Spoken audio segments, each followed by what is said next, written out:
due to the large number of attendees, we always mute everybody on entry, but I do want to clarify, as those who are familiar with the call can testify, we really try to attend to the chat very thoughtfully. So if you have any comments and questions regarding what's happening in the moment, even though we build in questions placeholders at the end, please chat in your question to the group, send it to everybody, and we will be sure to reference it as we move along. The call is recorded. You can see that in the top corner. Every single one of our public calls we record for posterity's sake and review, and then we place them on the Confluence so you can review them afterwards should you wish to. Next slide, please. This is our common antitrust practices announcement. Next slide. As we go through, you can see we will be dropping in the links that you see on the presentation into the chat should you wish to use them during the call. The Gravity Project calls are open, so you always can come regardless of whether you are a member or not, but we invite everybody, if you've not already done so, to officially join the project by signing up on the Confluence. There are a lot of people who are part of the Gravity Project Collective. So if you wish to check on whether you've already signed up or if others from your organization have signed up, you can review the existing membership also on the Confluence. For any other Gravity Project information, the Confluence has so much information. We're actively kind of soliciting consumer colleague input to try to make sure it's able to be navigated well, because there's just a lot there. So as we work to improve the Gravity Project Confluence, there's still, like, everything that we do is logged there.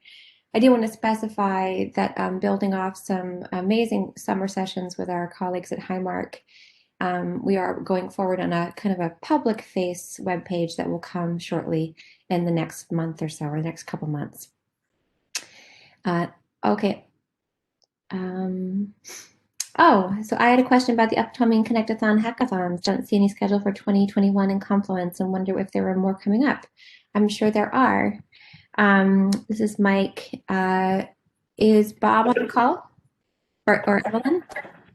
I'm here. Hi, Evelyn. Can you assist? Yeah, so we follow the HL7 Connectathon timeline. So the next Connectathon will be in May, and then the next one will be in September. Assume they're virtual. So you will get an announcement once those pages are up. So again, we can't have folks sign up until HL7 has those Connectathon pages ready for registration, which usually happens about a month and a half before. So early April, we'll check in again. Thank you, Evelyn. All right, next slide, please. This is our growing list of our amazing founders and our supporters, including our in-kind support. I'm incredibly grateful for all of the folks who lean in and make sure the work is able to click along seamlessly. Next slide, please. We are first going to do some announcements, which is mostly me. You can see it's kind of the Sarah show today. Because we have the vote coming up at our next meeting, I really wanted to make sure that we, in the spirit of the end-to-end review, we really poured through collectively any questions you all might have. So when we come back together in 2 weeks, we're ready to vote. So I'm going to go over some project schedule bits and then over all of the different new findings from our end-to-end review, and then go into homework and next steps. Next slide, please. Okay, announcements. Next slide. We always just try to make a mention that if any of you are connected to organizations that would wish to support the Gravity Project, the link to learning about sponsorship is posted in the chat, and you can always email gravityproject@emiadvisors.net in order to get more information as well. Next slide, please. We do want to make a public shout out. We try to do this every single time for the sister meeting that specifically focuses on tech. We do try to give updates on both terminology, policy, and tech, and all of our collaborations in these public calls. It's the heart of the work we do. But specifically diving into the work of the IG with Bob Dieterle, the director of the technical division, that happens on Wednesdays from 3 to 4. You can see it on the HL7 meeting calendar in the link right there. So if you have specific questions regarding our Fire IG, that Wednesday Eastern Time, 3 to 4 call is the place to go. Next slide, please. This is we just keep on saying this. So you all are aware, any of you have been involved in this work over the last year and a half, almost 2 years, that we submitted the Gravity Project multi-domain ICD-10 CM on December 4th. We really strongly encourage our collective, I'm going to get this question in a second, Joni. We strongly encourage our collective to send ICD-10 letters of support. We've even drafted a form letter with information specifically about your organization you can find on the Confluence. So the agenda is still being finalized. We really need folks to let the ICD-10 CM committee know that this needs to be heard. So even if it's just sending an email saying that listening and hearing our ICD-10 submission is critical for our collective work, that would be greatly appreciated. And then Joni has a question regarding joining from a non-US state. She's in Canada. So Carrie or Evelyn, do you want to assist with that? Sorry, is it joining? This is Evelyn. Is this joining the project, joining HL7, or joining the ICD-10? I just put in New York to get through the Gravity Project. Oh, yes, actually anyone could join. But thank you, Joni, for bringing that to our attention, because we do have other international folks. So let us update the form so you can enter other countries. Welcome. Thank you for that. Yeah, and Joni, this brings to mind, I wonder what all of our other colleagues have been doing prior. We have a lot of Canadian colleagues who participate in this work, and so it's interesting. It's interesting that you were the first person to highlight that. So thank you. And we do appreciate international participation. We definitely consider. We definitely consider international perspectives, especially with our SNOMED build. And then Joe saying not getting audio. Is it just me? And I'm assuming it's just Joe. Can you all hear me? I assume you can. Yeah. I see one person who's video audio. Okay, great. That would be very sad. All right. Thank you, team. Okay, so next slide, please. Lovely. All right. So again, I say this every single time. So for anybody who's new to the work and really wants to try to figure out where they are in the sea, given that we've been going again for almost 2 years, we do have educational pieces available in the educational and instructional materials section of the Confluence. These include terminology orientation slides that detail the process by which we curate and collate our master data sets for each of our domains. Review of terminology activities in general, and then I made a video describing the adjudication process with interruptions from my cat. So you can find all of that information there on the Confluence. Next slide, please. We want to give a formal invitation. We do try to highlight opportunities that originate from our colleagues. As many of you all know, USSF Siren was the anchor organization for Gravity's work. They have a podcast series that's already in progress. You can join the podcast at the link there and view the podcast channel.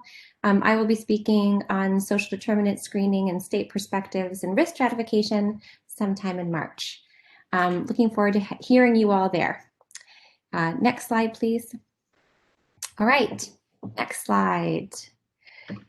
There's an update here. So in the grant scope of considering entering into interpersonal domains and considering stress as a determinant, I realized that the Gravity community had yet to intentionally build in a break. No, I think it's every other week or monthly, Joni. Actually, I don't quite remember. I must admit, I'm sorry. The Siren podcast, the information is available at the link, though. But you can see here in reference to trying to build space for ourselves to think and strategize, there's a new break.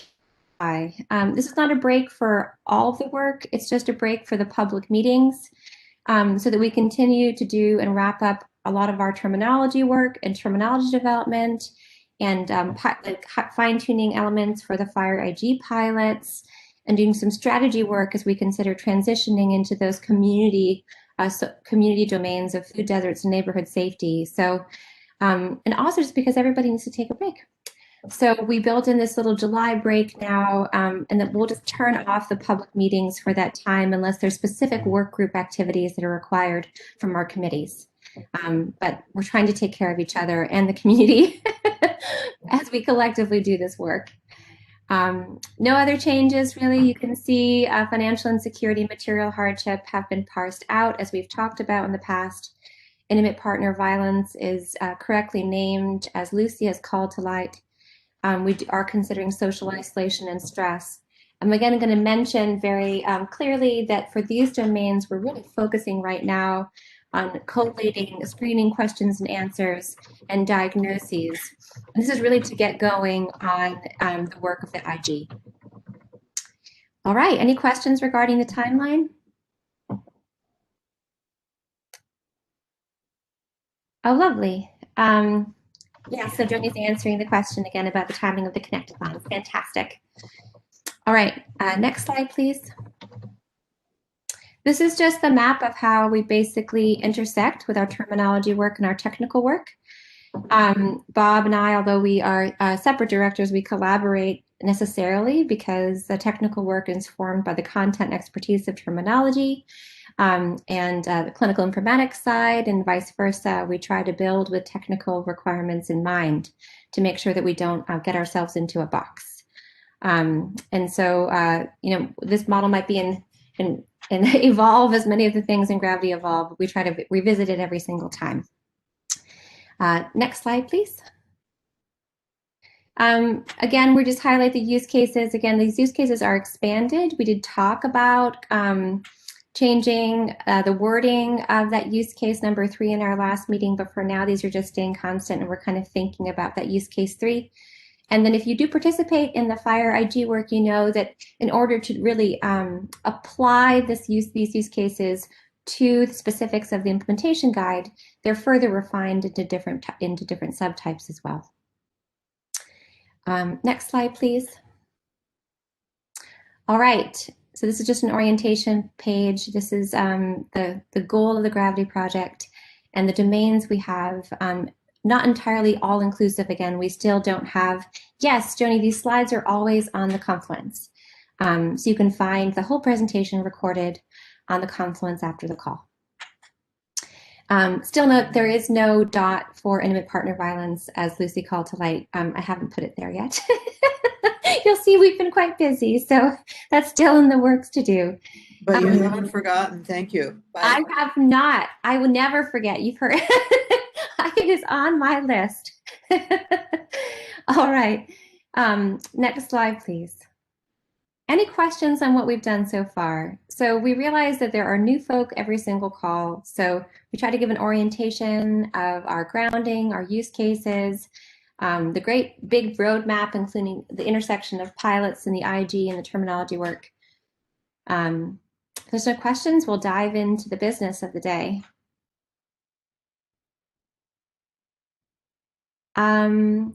We do consider, if you mean healthcare access, there's a couple different ways we consider that, Joni. So there's a question here, no need to answer as I ask questions, but Joni, welcome. And we do try to do that. So I'm going to try to do that for you. We do consider access in a few different ways so far. We talk about transportation insecurity and its barriers to accessing healthcare. We've talked about inability to afford medications and treatments specifically as elements of our financial insecurity domain in our ICD-10 submissions. And then we will approach the issues of actual access to care kind of more holistically, hypothetically, from the parking lot to consider them as we do our community work. So yes, we do. And then part of what I hope we can do with that break is really try to ensure our strategy is cohesive and make sure that all the different things that people are identifying have places on the timeline that are logical, because we do try to create collectives of subject matter experts so that we can share labor when we're working on like things. All right. Next slide, please. I hope that answered your question. Next slide. All right, terminology. It's the terminology show today. You can see here we are at on February 4th, really trying to wrap up financial strain and transportation insecurity. There actually are some elements on education, unemployment, and veteran status as well. We're touching on material hardship because I really tried to focus on parsing out the difference between those two domains, material hardship and financial strain and financial insecurity, for the community today. I'm just going to say out loud very carefully so everyone can see. So next meeting, we are trying to wrap up our master's list with a consensus vote on all the domains that we have yet to finish. So for inadequate housing, loose ends, financial strain, and transportation insecurity, from screening and questions and answers all the way through to intervention. Education, unemployment, and veteran status, just for screening questions and answers and diagnoses. So all of those things, the plan is to try to review them prior to the 18th and come to a consensus vote at that time. Because the vote won't take the whole meeting, also at the next meeting, we'll continue to discuss some of the elements of material hardship. In our last call, we were focusing very clearly on material security, and kind of a classic question on material security is, again, the question 14 from Prepare. Have you been unable to get, right? And then a whole list of things that are essential for social needs. And then also in the next meeting, we'll beginning to talk about those interpersonal domains, about social isolation, stress, intimate partner violence, and elder abuse. Again, a gentle lift on the 18th as we kind of dive into those domains. And again, that work of social isolation, stress, intimate partner violence, and elder abuse is planning to last through June. So classically, it takes about 3 months for us to work on these initiatives. So just giving you a heads up, we start at the next call. And Joni, there is no hijacking. So we try to have a collective and community, collective conversation, even though there are, I don't know how many people on the call. We do try to have a conversation as best as we can. Sarah? Hi, yes. Could you explain what a consensus vote is? Is that different from a normal vote? A consensus vote is different from a normal vote because we have to resolve firm no's, right? So the whole intent of bringing everything collectively together, right? And we will have slides regarding what a consensus vote is next time. We don't have them today, but I'm happy to just prepare everybody. So by consensus, it means we come to agreement. So a yes vote is a yes vote. A yes with a comment is yes, but try to fix this. And then a no is this cannot stand. So as a community that has engaged in this activity together over the course of the last months, we have a commitment to resolving any no, this cannot stands, right? So that is by consensus. Consensus means many different things to different people, but that's the model we use, that we respect everyone's voice. And if anybody has sincere concerns regarding the product, we don't go forward until they're resolved. And that's part So you want a unanimous vote? Well, I suppose it's unanimous, but there's a lot of room in the yes with comment to talk. That's fine, but it's still unanimous. A no vote brings the process to a dividing point, and the decision is to continue the conversation until everybody can vote yes, whether it's yes but or yes and or yes altogether. That is true. Yeah. Thank you. Wait, Sarah, can I just, you can vote no. So we do have no, so it doesn't have to be a unanimous vote. The thing is, what we're looking for is a majority of votes, right? We acknowledge anyone who does a no vote to have to submit a comment with it, and we will try to update it so it can be changed to a no, but there could be instances where you fully do not agree, but if the majority is reached, we can move on. Thank you. Okay, so Greg, so maybe I have my ideal version. So sorry. This is Sarah, the heart, the bleeding heart. So Evelyn's weighing in, and Greg Bloom, who's really an expert in these things, is weighing in as well. I suppose we build in the one thing I wanted to state though is we build in this review time. Like the reason why we bumped the vote from today until the 18th is the hope that all of those who are engaged in the collective are bringing forth their concerns now, right? We try to create a process that's inclusive enough that, and transparent enough that if anyone did have concerns, they would be able to be addressed prior to the vote. Does that make sense? So I was incorrect, I suppose. And then Evelyn cross-checked, and then Greg cross-checked, and then Bruce is cross-checking as well. Is everyone aware and on the same page? Sounds like. Okay. So most importantly, as we head into the reason why this call is almost all terminology is again to bring to the community all the different updates that have happened since we last talked so that we can carefully review because we can carefully go forward with the vote next time. All right, so Evelyn has a link to the consensus voting process on there, and then we do have slides on the consensus voting process as part of our voting slides next time. Next slide, please. This is the terminology development process. So we have, I just basically have icons representing the different work. So we have pre-work, we collectively identify the data sets, we collectively review them, that's where we are right now, and then we do the vote.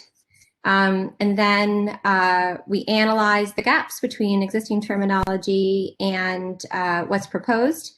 Then we build that with our coding organizations, and then we test it and evaluate. Next slide, please.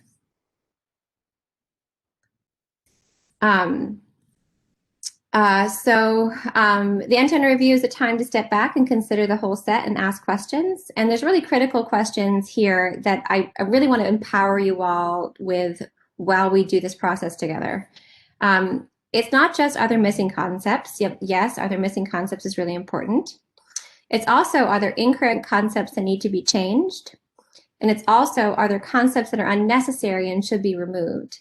So we collectively create these data sets. So there should be hopefully a winnowing and blooming phase, right? So sometimes there's lots of different suggestions, and then we trim them down together to really focus on what's imperative. So really empower yourselves to ask these 3 questions as we're thinking about what's going forward. Because one of the things we agreed upon in the fall was it's really important to do kind of a first best attempt. But it doesn't need to be comprehensive because hopefully in our testing and piloting, we'll learn things that will then fold back into our work and make our terminology work better. We don't propose to have all the answers now, so hopefully the testing and piloting will help us get there. Next slide, please. We do want to state that just from end-to-end review, as you look at the master list, you can see some themes here. So again, there's core programs that get carried into every single domain because because all the domains we've been working on so far have elements of financial origins. So the programs that are rolling over for each of these different domains are appropriate. Certainly as we enter into the interpersonal domains, these programs and organizations might not roll over appropriately.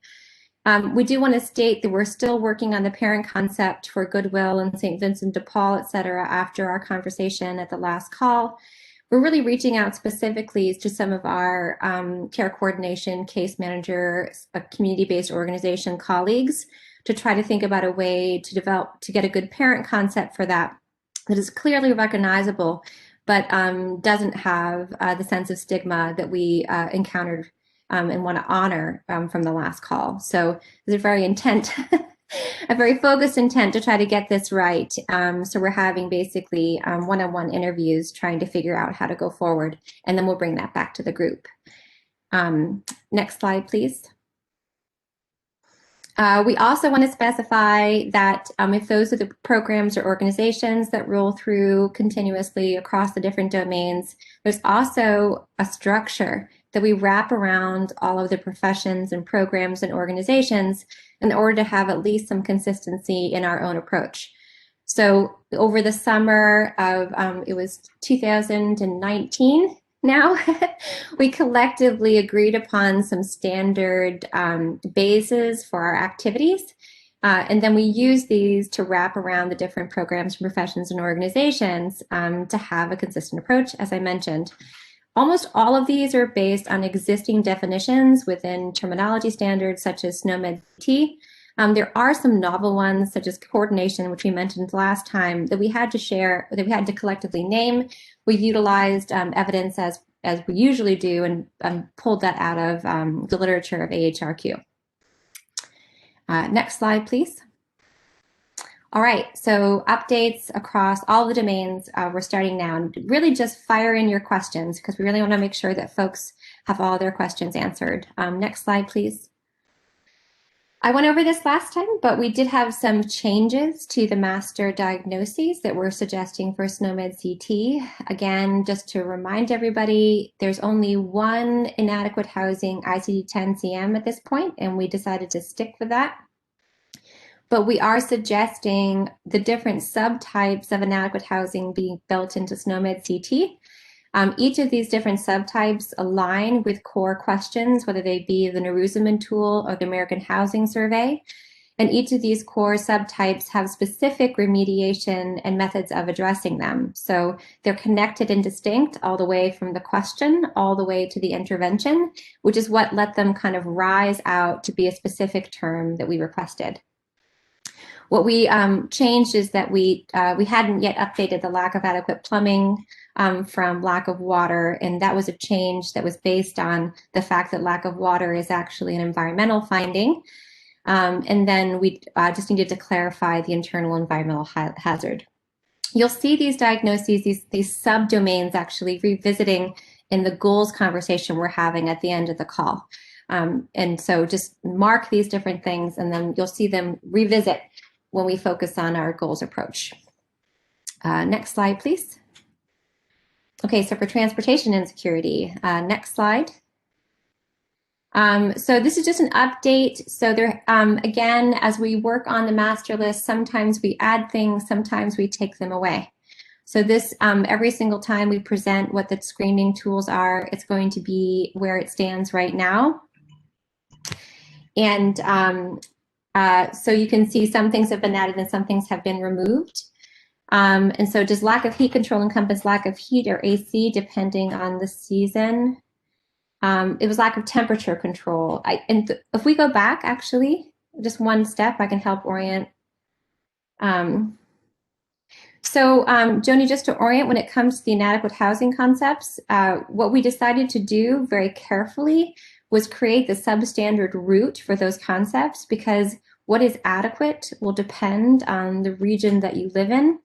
So we didn't want to create a situation where that statement wasn't grounded in regional norms, such as, you know, the best example is pests in Hawaii are different than pests in Vermont, and the presence of temperature control like AC in Vermont is not as imperative as AC in Louisiana. So these are some of the approaches we carefully parsed out so that if you were considering temperature control, you could apply the regional lens in order to get it right. And this is in keeping with the approach of the American Housing Survey as well. Inadequate housing and substandard housing are not two separate codes. The reason that they're here is inadequate housing is the term that's in ICD-10 CM. And substandard housing was the root that we used to build off of all of our different subdomains in SNOMED CT. So they are equivalent, you could say. So substandard housing is the clearer example of the inadequate housing term, because even if we think about our initial approaches to inadequate housing, often inadequate housing was conflated with things like housing instability in some of the early literature. So we again felt like substandard housing with the specific subdomains was better. And then Tom's asking about internal versus external. So those external and community elements will be part of our community work, again, at the end of the summer. So after our break, and that's partly why we're building our break, because as we move from experiences of the individual and think about neighborhood and community determinants, those elements will be part of that, absolutely. And yes, and 100% environmental racism as well, absolutely. That is part of what we are considering for the late summer and fall of 2021. Yeah, so Sonali's asking about impending lack of housing. So all the concepts, especially if we think about youth, risk of homelessness, those are contained within the housing instability terminology, which we're not reviewing at this time. But if you look back at the housing instability and homelessness data sets, you can see very clearly the literature of youth homelessness being very strongly represented in the terms we suggest. So it's all through there, at risk of homelessness, even the HUD definitions of youth homelessness, using doubling up as a critical homelessness indicator, especially when we consider youth homelessness. So all of those considerations are in our housing instability and homelessness data sets. And then community work just on housing, and no, so community work is not just on housing in late summer, early fall. So if we think about the timeline, which we can try to revisit at the end of the call, really in the fall and late summer and fall is when we intend to try to consider the next ring of the determinants we've already talked about before. So if we talked about food insecurity, which was the spring and summer of 2019, we will talk about neighborhood food access. Whether you call it food access or food apartheid, there's a lot of consideration in the ecosystem about the correct term for that. That will be discovered, that will be talked about in the fall as well. Also neighborhood safety as well, and those elements all together. So when we think about the work of the late summer and the fall, it's about the community determinants or the neighborhood determinants. And this mirrors the approach of Healthy People 2030, which those neighborhood determinants as well. They're all kind of grouped together. Okay. Whew. Sometimes it's a lot of talking. That sounds great. Okay, any other questions on this page? Okay, great. And Joni, if you felt worried about asking questions, I hope you feel better now, because this was how we try to do it. And Monique, did I answer your question regarding inadequate housing and substandard housing sufficiently? You did, Sarah. Thank you. Okay, good. So Joni, you know what I recommend is maybe sending me specifically an email, and I would love to give you an orientation. I'm always welcome to orient new folk, because depending on where you want to go with a 2-year project, it might be a rabbit hole. There's a lot of stuff we've accomplished in almost 2 years. I would be happy to orient you, and welcome to the group. All right, next slide, please. Okay, so again, I think we went through this one. So, oh, did we? I think if we go back one slide, this is the transportation insecurity. I just want to make sure that my brain is fake. Okay, great. Okay, sorry. Now we'll go into transportation security. Again, this transportation security screening tool set includes some screening questions and answers that are no longer here because the subject matter experts really thought they weren't fit for purpose, and some new ones. So if anybody wants an orientation, please come and join me. Is there a convenient tool to the various survey tools in one place? Export the transportation tool list. You know, these are some of the next steps of the Gravity project, because we did not intend to, but certainly in our work, we are creating the first really fully comprehensive collation of different screening questions and answers for the different domains. So we are a project of UCSF Siren. So there's a couple different, we were part of their brainchild, really.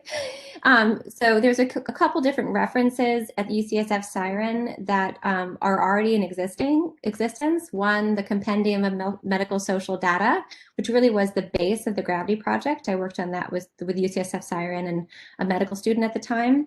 And then another is their social screening tool list. So as we finalize and publish these different data sets, we do intend to loop back and update that work with UCSF Siren and publish easy to use kind of references for these different sets that will eventually include all the LOINC questions and answers that we are building with Registry. So right now you can find the different references at, look at it, thank you, Bruce. That's really helpful. So right now you can find the different screening questions and answers at Siren, and then because we work very closely and we're friends and colleagues, of course, we will work to collaborate and get everything we've learned back to Siren to update their work. Thank you, Evelyn. And they have adult and pediatric collations. Next slide, please. All right, so again, sometimes we take things away. So as we stepped back and thought about transportation insecurity diagnoses, we paused on the diagnoses in red, and there has not been some sufficient voice from our subject matter experts right now to have them return. So I think we're going to wait on those two red ones, meaning that no one's objected to them getting left off at this time, and everyone's reviewed that we thought that we'd start with the other ones first. Oh yeah, so Evelyn's saying transportation does not have recognized screeners, and that's why the table is blank. But we do have, I'm trying to figure out what Evelyn's meaning there. So we do have all of the screening tools for transportation insecurity, so maybe I'll have to loop around back on that. Sorry, we have them, each domain has their own Confluence page, and so transportation tables. So you'll see when you log into each domain, they have the screening tool tables. So I thought, and correct me if I'm wrong, Sarah, so I thought the transportation table was empty now because you didn't get screeners from the community submissions. No, that is, sorry. So this is Sarah DeSilvi and the cacophony of all the many different things. So no, that is not. So all of the transportation screening tools we have on the previous page, we will try to upload them into the Confluence ASAP because the master list has them all. Yeah, they're absolutely present. And they're quite lovely. So we will definitely try to update the Confluence as soon as we can to make sure that it includes them. So just note to the community, sometimes the Confluence is so large, even we have a hard time remembering all the different things that we have to update. So we'll get to that ASAP. So Tom saying additional child term, inability to access education. So we did consider it a social need, Tom. So if we specifically call out education, I actually think that makes a lot of sense. So I think we should create, I'm just going to pull this from the chat so we can throw it to the SMEs to suggest that maybe it would be a specific subtype. I'm rural family medicine most days of my life, so absolutely. So Joni's asking about healthcare deserts. That's not the term we use, but 100%, if you look at especially the rural South and some of the outcomes of things like the Flexner report in the South and the closing of medical schools and rural hospitals, there are absolutely healthcare deserts, but that's not the term. But that's part of what we're going to consider as we work in the community domains in the fall. Absolutely, even lack of specialists. So, so there's some really wonderful researchers in this area.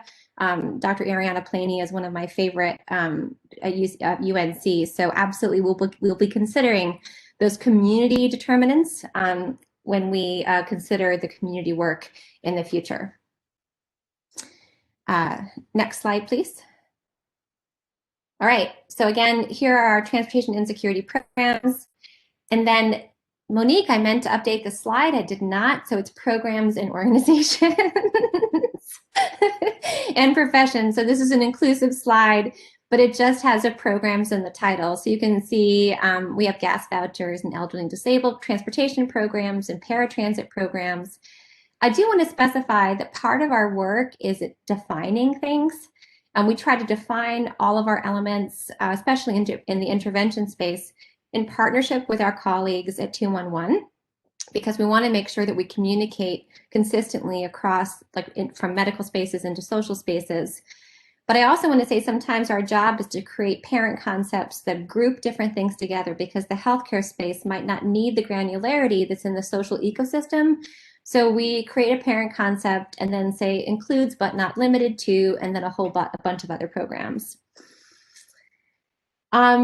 So the question is, we would consider Meals on Wheels. So certainly, I actually think that that's really interesting. So thank you for that, Doug. Oh, so first of all, because if we identify the transportation insecurity, inability to access food as a problem, and home delivered meals is a program type we had from our food insecurity work, certainly in the rural US, home delivered meals are a way to address transportation insecurity, inability to access food for rural, socially isolated elders. So 100%. Doug, thank you. So a motion to add home delivered meals to the transportation insecurity program list, I agree. That sounds fantastic, and thank you. You probably didn't expect as emphatic a yes, but that's 100% a wonderful idea. Joni's just saying, wow. But so 211 is, oh, thank you, Ned. Wonderful. So 211 is a program, 211 LA, and again, we have colleagues on the call that can do a better job at this than I. So 211 is a program of the United Way generally, which connects individuals to resources. However, 211 sometimes associated with United Way, but it's not a program. Okay, there we go. Okay, there we go. So Greg, do you also want to talk about the 211 taxonomy? I know the basics. The 211 taxonomy is the standard schema for classifying types of services and types of target populations used by 211s and many other information and referral providers. It's a very deep trove of knowledge, and it is administered by 211 Los Angeles, which is a nonprofit organization that introduced the taxonomy decades ago. Thank you, Greg. Okay, so some clarification. 211 is not always affiliated with 211 in general, not always affiliated with United Way. Is a connector of sorts of social needs. You can basically call the number and get connected to services. 211 LA is the terminology taxonomy structure that drives basically the organization and monitoring and evaluation of all that connectivity. And then, does that answer the 211 question?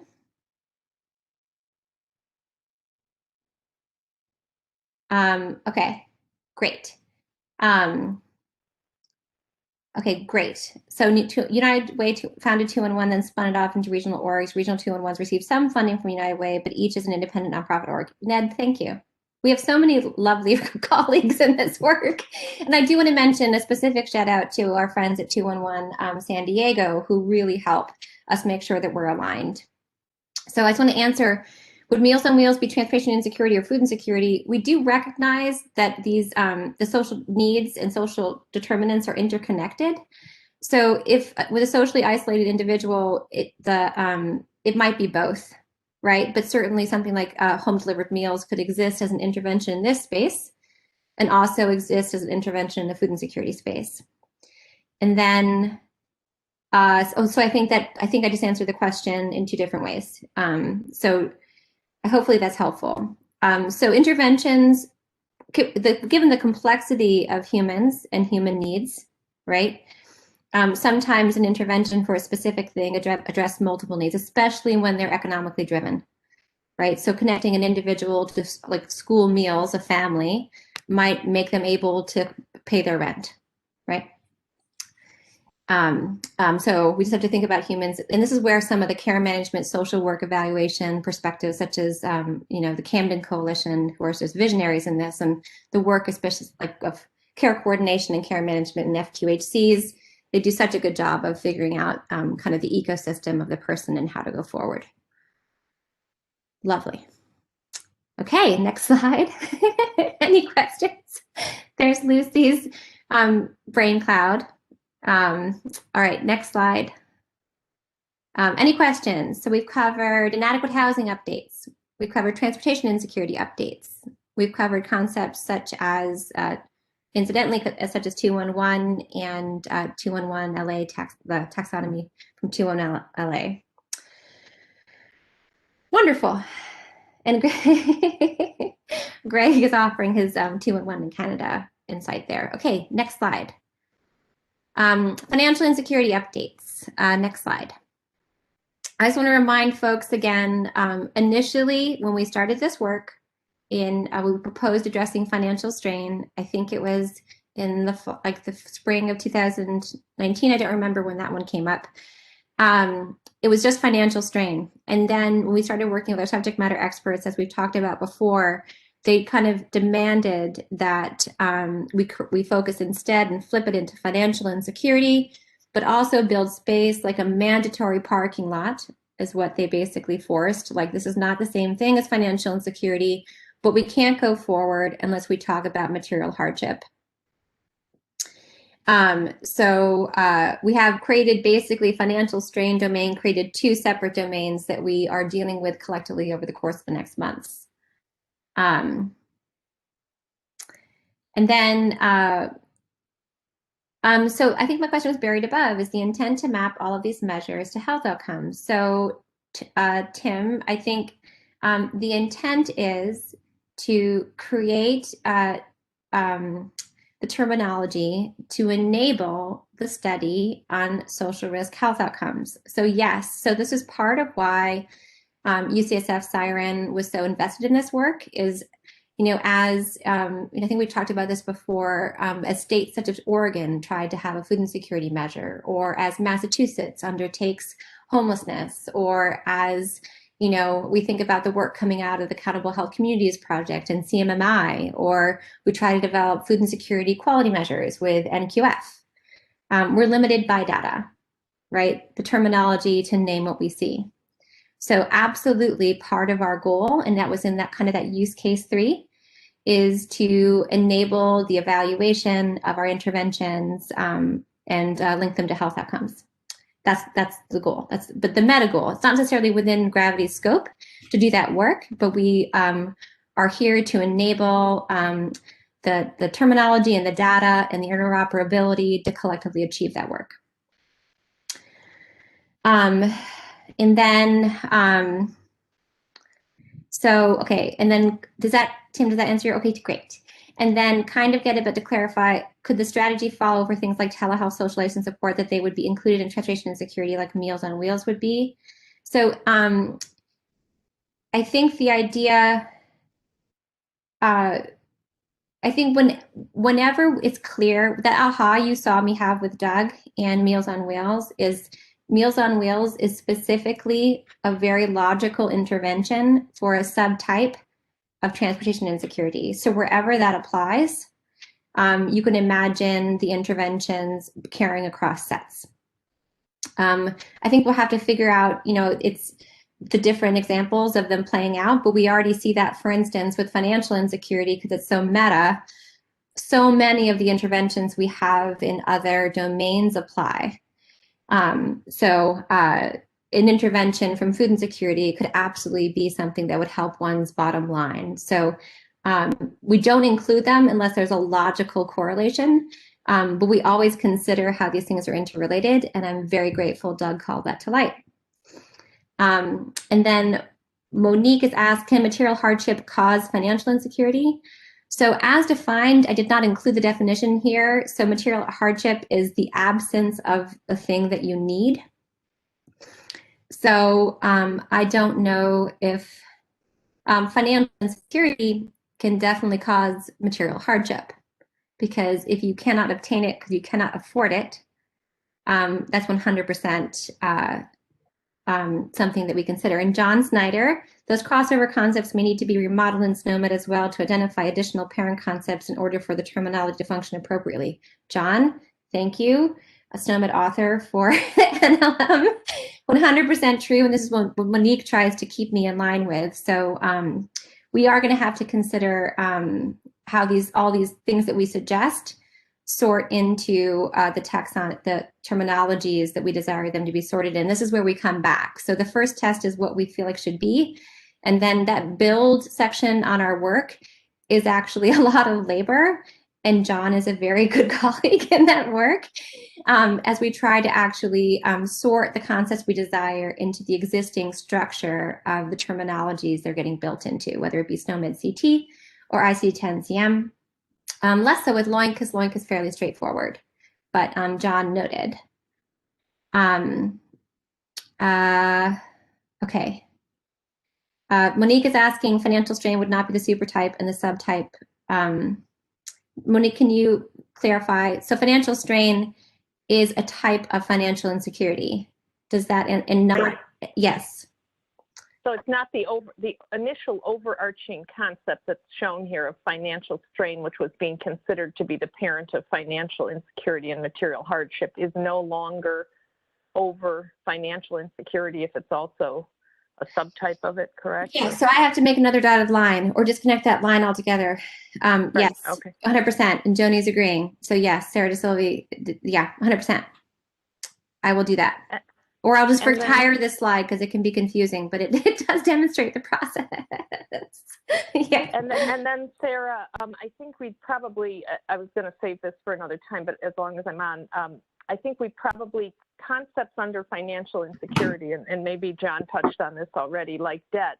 I can have debt and be quite wealthy, but I just have debt. I have a mortgage. So that might need to be prefaced by something like financial insecurity due to debt, or financial insecurity due to medical cost burden, right? Because sometimes you can have one of those things and still not be financially insecure.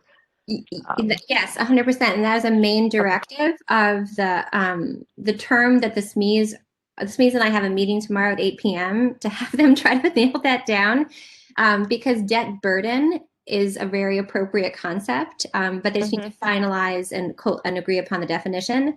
And then that would delineate the difference between individuals have debt because they just bought a beach house and individuals have debt because they're barely making ends meet.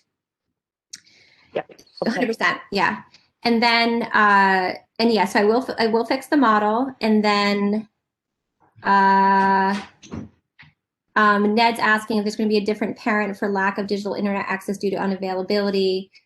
So what we're imagining is really right now is trying to parse those things out and creating a due to state. So inability to obtain internet due to financial hardship or financial difficulties, and then do that now and then do the rest in the fall. But this is part of the work we're doing right now in the SMEs, and that's partly why we're addressing material hardship over the course of the next month or two, because we really have to figure out how to get that right.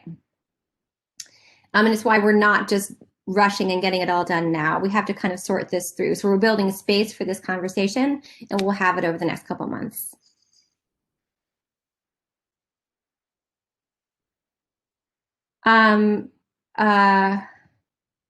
So at Tim, so I'm trying to figure out. You don't have to comment about this, Sarah. It's just my attempt to address the question he brought up. Okay, and I don't know if I see the question. So Tom, so regarding, yeah, okay. Yes, so Tom, this is absolutely true. So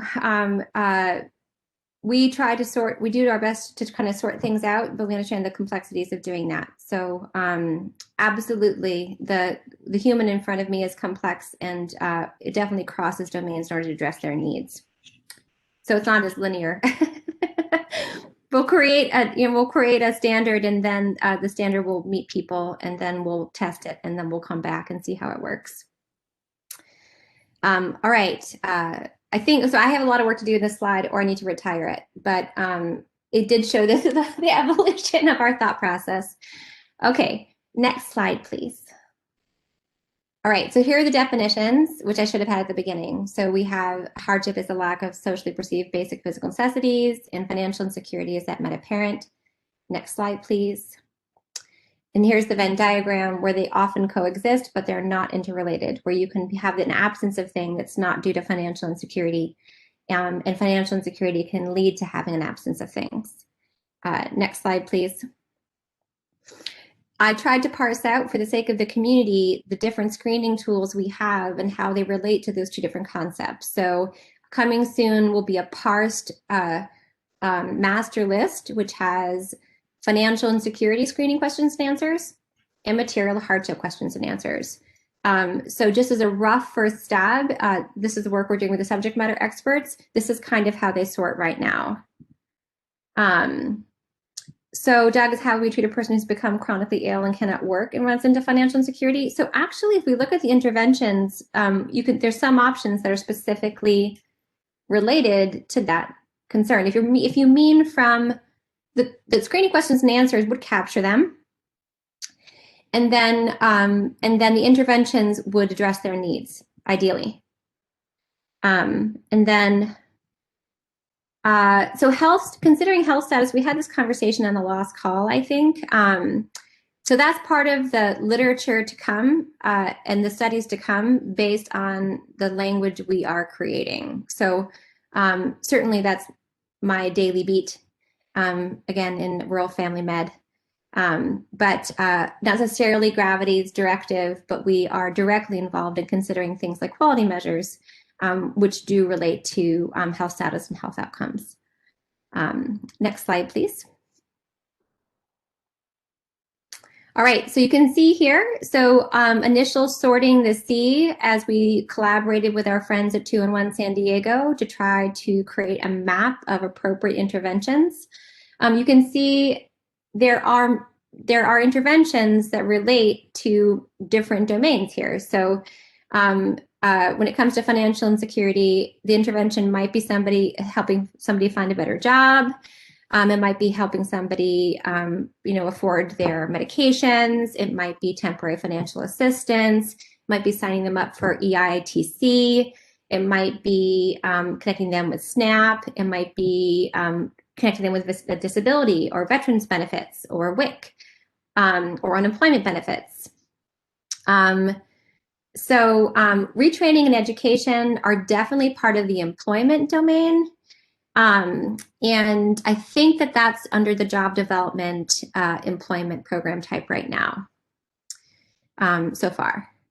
If you look at each of these different program or organization types have a definition in the master list that really that are really helpful to figuring out what they are inclusive of. Will there be a table eventually for screening questions for financial insecurity, material insecurity? Yes. So the tables that I just showed you, the separation of those two different domains, that is the future of what the masters will look like. So the financial insecurity elements will be on the financial insecurity master, and the material hardship elements will be on the material hardship master. And there will be some tools that are on both. Next slide, please. You're welcome. Next slide. Any questions?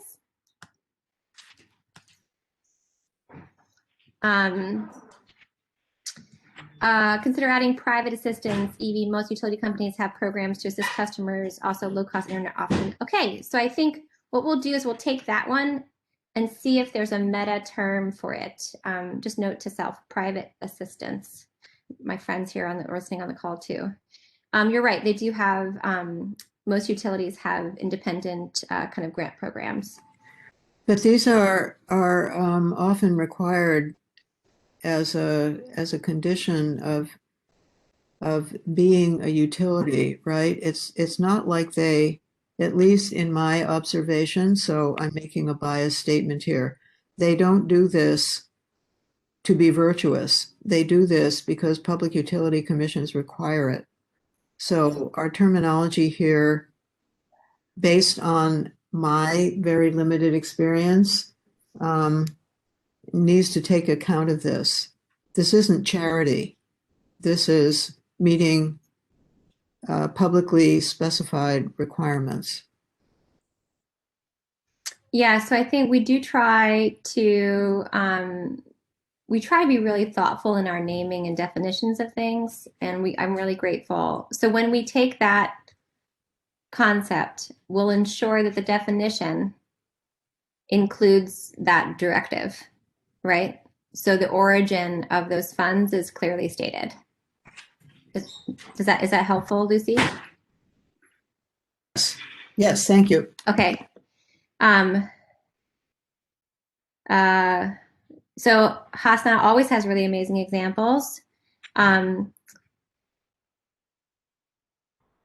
Yes, 100%. So Hasna has really lovely examples. So I'm going to read it. So an example of material hardship and financial strain being bidirectional, and they are. So we did show the overlap and the interconnectedness, although they can be separate, but they also can be bidirectional, intertwined. My job has a uniform, so I'm meeting my obligations, yet unable to create a financial safety net, let alone pay for common life crisis. A job which allows blouse, shirt, slacks, trousers, but I only own 2 of both. Although the new higher paying job pays at the end of each week, how does one get through a 5-day work week with 2 blouses, slacks? Yes. Material hardship interrelated with relieving financial strain. If a thrift store, church, clothing drive, tall sizes are not accessible or unknown. Hasna. Oh, yes. Oh, you said this privately. So sorry. I just said it to the group. I'm so sorry I missed that, but Hasna does a really good job of kind of reminding us of the complexity of the humans that we talk about. And then she's going to let everybody see it, even though I just read it out loud. I think we can remember one of the things I was really grateful for her calling to light was the interconnectedness with transportation location and hallways when it comes to aspects of inadequate housing and transportation insecurity. Just really lovely perspective. And Hasna, we're always very glad that you are you bring those things to light. And so Hasna is going to bring that to everybody else, so it's not just private assistance, perhaps to include St. Vincent de Paul. So Brian said that's a thing that we have to kind of wrap around. I think private assistance noted with the utilities, yes. We still have to figure out the St. Vincent de Paul Goodwill Parent Organization. It has to be recognizable, so I promise we'll figure that out in time. Sarah? Yes? Maybe I should put this in the chat. The concept of charitable leads to legal definitions, which would cover the Salvation Army and St. Vincent de Paul and all of that. And then, oh, I lost it already. The other grouping, utilities, when I said they're not charitable, they're responding to edicts. I'll have to come back to that. But maybe charitable something applying to St. Paul and all of those guys compared to programs that are going to help somebody, but they are publicly required as a result of public process. That sounds good. Maybe using the word mandated. And certainly we can use that in the definition, absolutely, to be very clear about that. The difference between, like, state heating assistance versus Vermont gas. All right. You can tell I'm a Vermonter. Okay. Lots of things to think about that section. I promise. Have I missed anything? I don't think so. No. Okay. Thanks. And then, does it matter where the agencies obtain the monies for the services? I think sometimes it does when it comes to tracking policy, and sometimes it does from the sake of integrity, right? This is partly where we lean on the perspective of our lived experience and consumer advocates, just to make sure that we are getting things right, because we care about getting things right.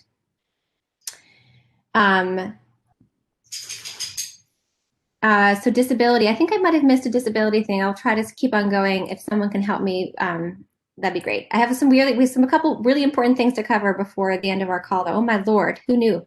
It's a good thing I took over the agenda today. Next slide, please.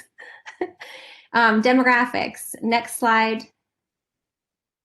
All right, so veteran status page, right? Screening tools, not very many. Again, we knew this would be the case because it's a very discreet, yes, I am this, no, I am not. And I'm sorry, actually, prepare should be on this slide. I'm sorry that it's not on there. I will put it back. And then for diagnoses, we have SOMED CT diagnoses and ICD-10 diagnoses. And anytime there's a star, it means that was part of our ICD-10 submission because it was a notable absence. Personal history of military deployment is not as inclusive a term as veteran status, so we advocated for a specific ICD-10 CM for personal history of military service that would exactly mirror the served in the armed forces existing SNOMED CT. It is very important to track military status, 100%. And so currently right now in ICD-10 CM, it's just not sufficient. And the thing is the largest advocate for this space, the VA, it's the audience they serve. So it's actually kind of interesting trying to, having conversations about requirements for ICD-10 CM when even to get in the door, that's part of the community. So it's not as pressing for them, maybe. Sarah? Yes? Just a point of information for me, which shows my vast ignorance. Military dependents are entitled to health care and therefore their social determinants could be material. Are dependents of veterans also entitled to health care? I do not know the answer to that question. Do we have some of our firm friends on here or some of our VA friends? Yes, I'm happy. Can you repeat the question again, please? Yay! Thank you. Yes, military dependents of active military are entitled to health care, and therefore people who serve them might be interested in the social determinants of health and someday everything we're doing. Are dependents of veterans also entitled to health care? So they are two separate organizations. So the active service member. Yes, I know. That's why I'm asking the question.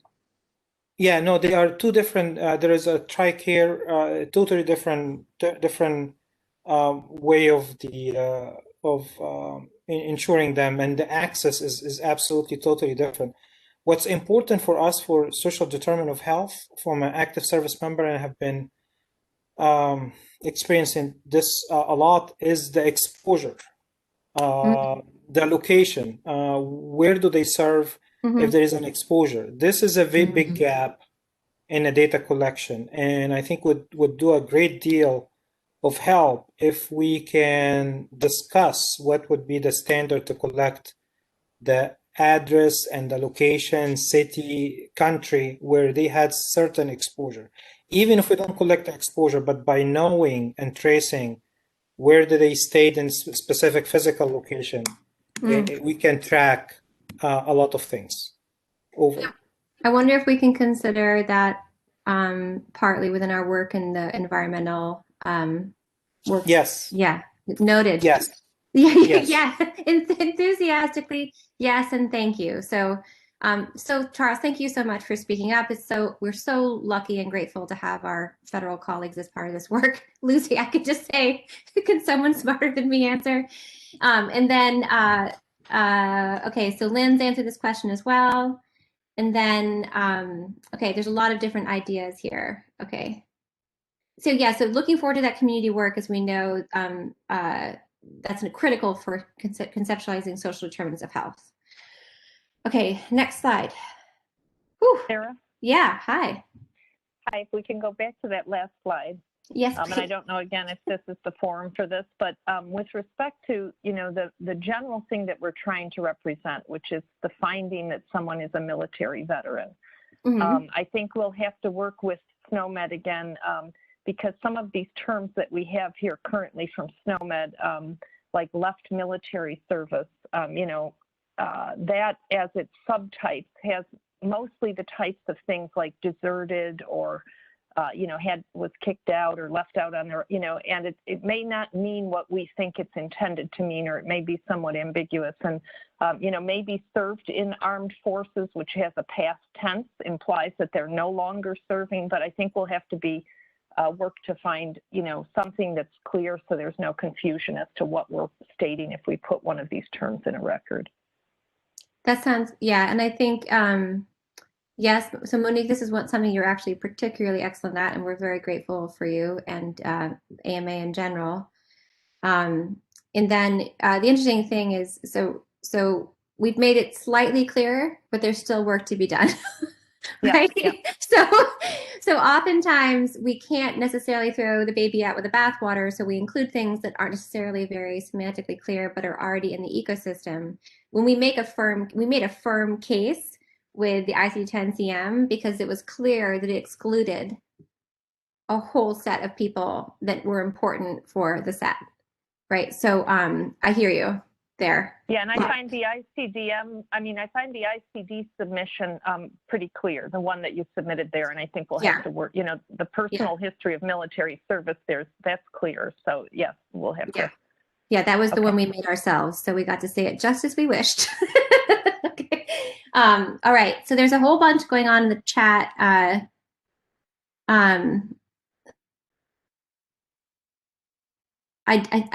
think I might, again, I feel like I don't often miss things, but I did this time, and I'm sorry. If someone feels like they need me, as opposed to having a conversation in the chat, just elevate it to me and I will try to address it. Otherwise, I'm going to try to keep on going because, oh my Lord, we only have 18 more minutes.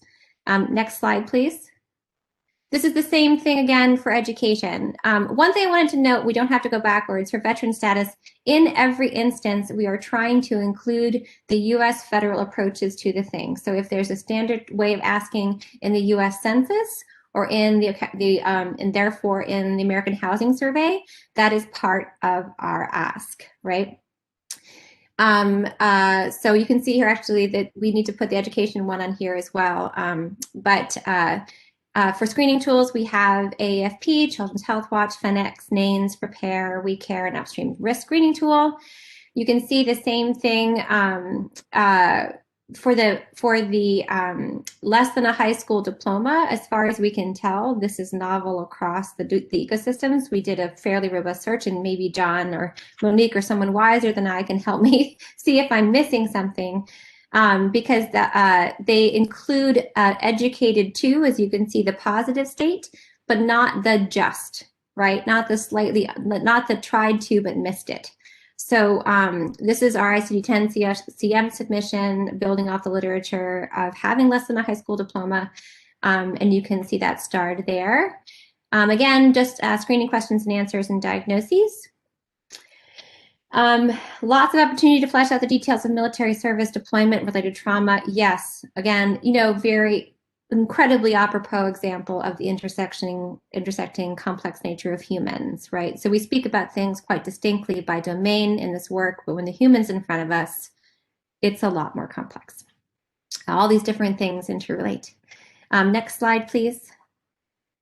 Unemployment, the same thing. So we have AFP, FNX, Prepare, WeCare, CUBS, Upstream Risk Screening Tool, Occupational Data for Health, and SAMHSA. And then for diagnoses, we have unemployed, chronic unemployment, recently unemployed, not in labor force. This one we're going to try to figure out because it's a weird one. Monique, the same thing you mentioned earlier. So conceptually, yes, no, it entered the set. But it needs to be, we need to kind of deeply investigate its place in the taxonomy. And then no changes to the ICD-10-CM, it's just unemployment unspecified. Next slide, please. Any other questions on that? I think we only have a couple more slides to go. Have I missed anything? critical in the chat on the sidebar. It's really lovely to have the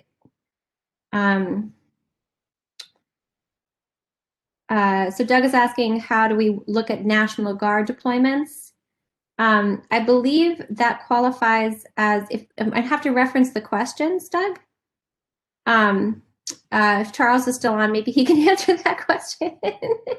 We don't ask about domestic versus foreign deployment. That's why we, that's actually why we pushed away from the deployment ICD-10-CM to create its own thing. So both, it's inclusive. First responders would not be included in that right now. I mean, unless there's an instance where the first responders are actually military service.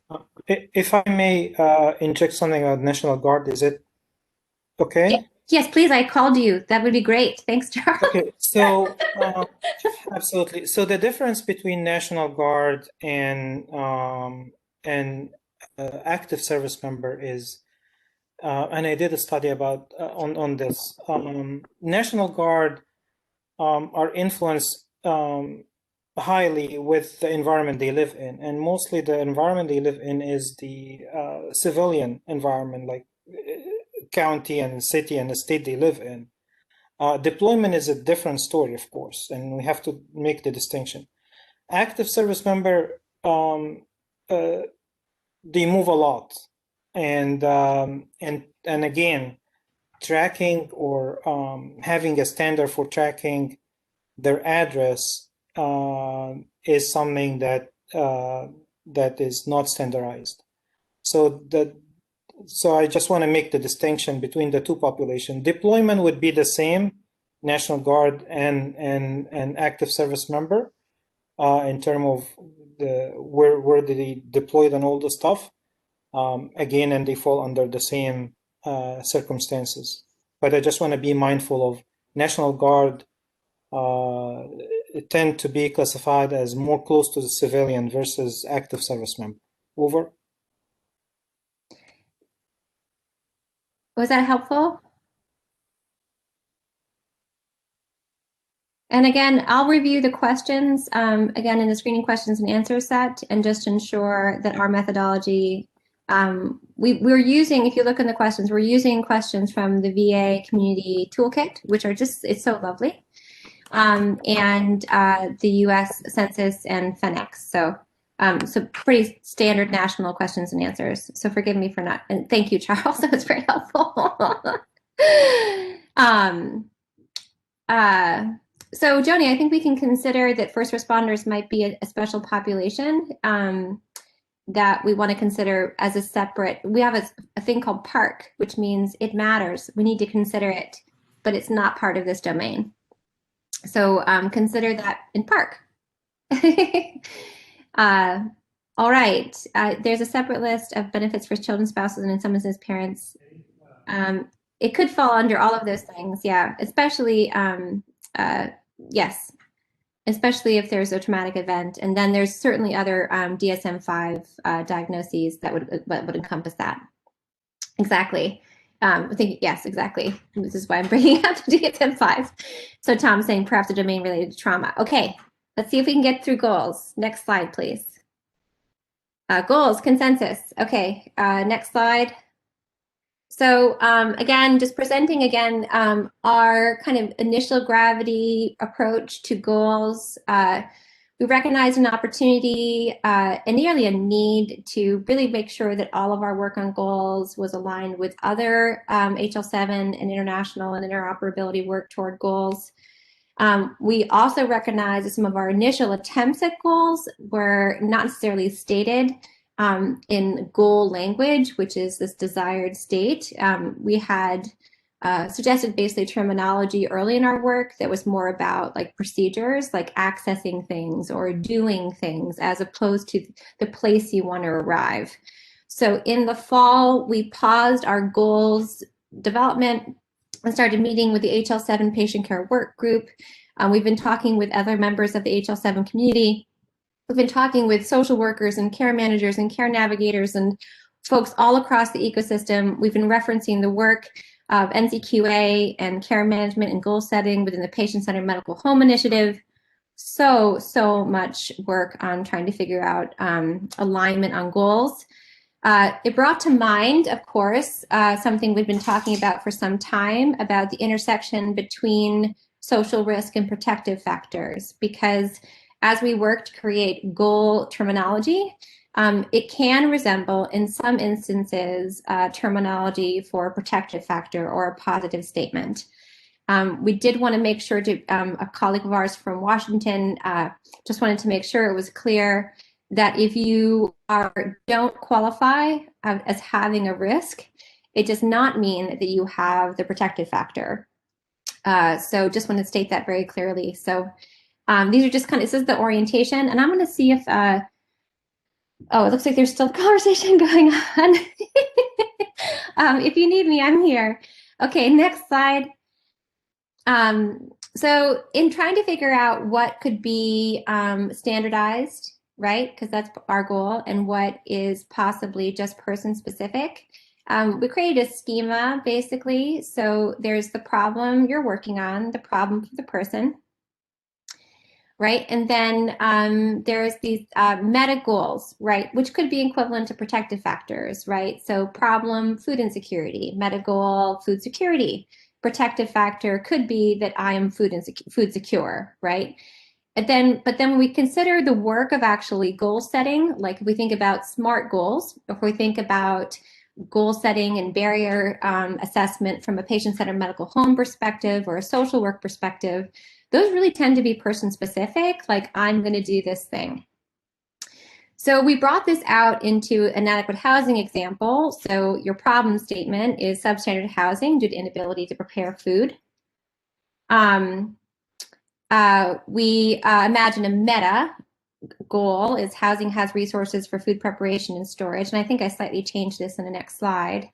And then my specific thing, maybe not standard terminology, maybe literally just free text in a care plan, is I'm going to fix my stove with a repair voucher. Right? So just trying to create some kind of direction to a standardized terminology that's able to be standardized while building the flexibility of having these measurable goals. So we've had lots of conversations, and this tends to so far align with the way folks are thinking about in other settings. I'm going to take you through some slides of what that might look like for those domains we have to consider goals for. Okay, next slide, please. Oh, did I do this again? So next slide. There we go. All right, so this is a lot, but I really just busted it out just to try to create the example. So if inadequate housing is the problem, adequate housing is the positive statement. If substandard housing is the problem, housing meets standards would be the positive statement. So you can imagine individuals saying that they have, we've assessed a problem that the individual has substandard housing due to mold, right? And the goal is housing meets standards for mold. In some instances, these kind of subdomain positive statements might not be necessary, but in some instances, the meta domain adequate housing is so complex that you might only be able to fix one thing, right? So a repair voucher might pay to fix the stove, but would not be used to fix the stove. Oh, yeah. So John, so you're correct. Sorry, that would be a free text statement. That would not be something we'd be submitting to SNOMED CT. But I just tried to say things in the way people talk during a phone call, right? Or during a visit with me, like I'm going to do this thing. So part of it is that middle space. We're not talking about building into terminology, so you can rest easy. It's more these meta concepts, right? So so just to be clear, so there's the meta positive statement, and then again, to reflect the fact that I might not be able to fix all of the problems in my house and fully achieve an adequate housing, but I might be able to address these subdomains. So this is how it might look for inadequate housing. Next slide, please. This is how it might look for transportation insecurity. So transportation insecurity, inability to access health and social needs, becomes transportation security, able to access health and social needs. Transportation insecurity, available transportation does not meet an individual's functional and cognitive needs, becomes transportation security. Transportation meets individuals' functional and cognitive needs, right? So you can imagine the statements, these positive statements, which can function again as that meta goal, they're interconnected in the flip, right, of our negative statement, and they're actionable, right? I can aim for them. But what I do in the middle, the measurable thing to get me there, that might still be free text, right? So I might, the transportation and security, affordable transportation, that middle bit, it could be an intervention, maybe, but it also just might be free text. You can imagine our intervention terminology, though, could be a means to get there. All right, I'm sure that folks have lots of thoughts, but this will go up on the Confluence soon. Next slide, please. I just wanted to, this is really, really basic right now because I have a meeting again with the SMEs and I just tried to throw some things out there. For right now, the financial and security goals are very limited because we have to talk about what that would look like in the space. It's kind of complex when there's so many different subtypes. This is just what the proposal is. And Joni's saying, so each concept is actually 2 or more concepts, and negative 1 and more positive. So absolutely, well, the way we say it, though, I think that initial slide that showed this teeter-totter. So when we think about a social determinant, right, or social, there are positive determinants and negative determinants, right? So for each domain, we tried to consider both. And specifically, when it becomes time to think about goals, if we want to consider what is possibly able to be standardized, right? One can imagine the thing that would be able to be standardized are these meta overarching goals, which are the inverse of the problem. Whew. This fixes a problem that we had in food insecurity, which I hope my dear friend Monique is relatively okay with. Probably lots of thoughts to come. Yes, there are. Sarah, this is one moment, though, that it's a good opportunity to say, as you're showing this, you know, the problem and the positive, which is the goal, and in between there is an intervention. We have to focus on a few of the interventions that are using a term, for example, of financial stability instead of financial security. And if that doesn't have a different meaning than financial security, the interventions should use the same words, you know. Just yes. Yeah, so that is in reference to right now, we have a directive to the financial strain SMEs to sort the language. So Linda can testify. It's on the agenda for tomorrow's meeting. Okay, great. To make sure that we're clear if we what the positive statement is. Is it financial stability? Is it financial security? Define it and then have it consistent across our areas. Great. Okay. Any other thoughts? Sarah, just a very philosophical question about converting a problem into a positive statement as a goal. I was wondering whether, this is hard to say, we can mitigate a problem without solving it. So I'm wondering if we can account for that, a sort of intermediate level goal, like somebody getting access to better food, but they don't know how to cook it. So we would say food insecurity has been solved because they now have access to food, say a SNAP coupon, but they don't have a refrigerator to store the milk, or they only have a single hot plate to cook anything. So I'm trying to, the idea of sort of flipping the problem to make a positive statement and calling that a goal, I think that's fine. It's perfect. It's definitely logical. And in the best of all possible worlds, that would always happen. And I'm I trying. Yeah, I want to be careful to say that I don't, if I said that, that was incorrect. Because goals are goals just as, like, I aim for them, right? So for instance, I asked every single one of my physicals today, what were their health goals for the next year, right? What do you want to work on to improve your health? And they say, I want to stop smoking. I want to be a healthy weight. I want to, you know, engage in counseling or something, right? So from a patient-centered perspective, the goal assessment is, have you made progress toward, right? I don't want to say that we flip them, right? We aim, the intent for a goal is to be like a lighthouse, right? It's not to. Okay, that's interesting. Clarifying what you mean by goal as a caregiver compared to what the word goal might mean on an EHR. And Yeah, so eventually you want to check a box. yeah, so I'm not, yeah, so I think Okay. we do, and that's part of the reason why you can see there were those three phases, right? There was the meta goal, and then there was that middle area, which can be the SMART goal, smart, like measurable, actionable, right? So you can imagine some goals that are really like, I can get there, I can do this. Thank you, Ned. And then remember, we're coming back for a vote in 2 weeks, folks. But some goals really are where you're aiming. And you can also see in those, that's partly why we built out the subtypes, is I know as a caretaker of rural patients in, you know, the borderlands of Vermont, I will not be solving these things. We will not be fixing them, right?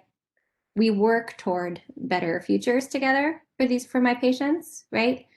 And that's partly, if you look at, it's the goal is like in the terminology language, it's this desired state, right? It's something you're aiming for. And Okay. Thank you. Yeah, sorry, I went off classically. Yes, the Arizona Self-Sufficiency Matrix. Yes. At what point does yes, Tom Page, well loved and well known. Yeah, it's one of the, maybe we should talk about that next time, focus on it. And then at what point does the goal move beyond health to life goal? I think when health in the most comprehensive sense is hard to distinguish, I guess, from a life goal, but that's a really metaphysical question. I don't know if I can answer that question, but it's a good one, Jane. A lovely one. Jane, and I called you out at the last meeting for your help with the programs. We're very, very grateful for you, by the way. Okay, next slide. Community homework. Oh, yeah, okay, so next slide. Next slide. All right. Everything that you can see, except for there's some updates to come. So late breaking stuff comes to these meetings on Thursdays. Over the next few days, you will see this information bloom onto the Confluence. You'll have it communicated definitely by the Tuesday call to the community. If you're not a member, sign up as a member, because that's part of how you get on these community email exchanges. Be prepared to come back to vote.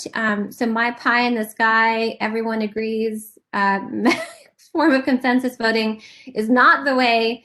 We do really try to make sure that we don't have formal no's, though, that we can't resolve and reconcile with our community. Anything else along the lines of metaphysical research, participating in the health path, looking at life purpose? Oh, wow, lovely. Any other thoughts, friends, before we call it? It was another very full meeting. Sarah, it's just amazing that you have that you can talk for an hour and a half about this scope of stuff and answer all the questions as well. Oh, well, I really appreciate your commitment to this. It's not typical. oh, Lucy, I appreciate your commitment and all of your commitment together. It's an honor to be part of this with you all. And again, I try to be very available. I just drop my email, and everyone knows it. I might not respond at normal times because I'm in clinic, but I do my best. And we look forward to seeing you soon, well, virtually in 2 weeks' time. Write me with any questions and have a lovely weekend. So, Sarah, see everybody agreeing with me in the chat before you sign off. Bye. Thanks, Lucy. Okay. Bye.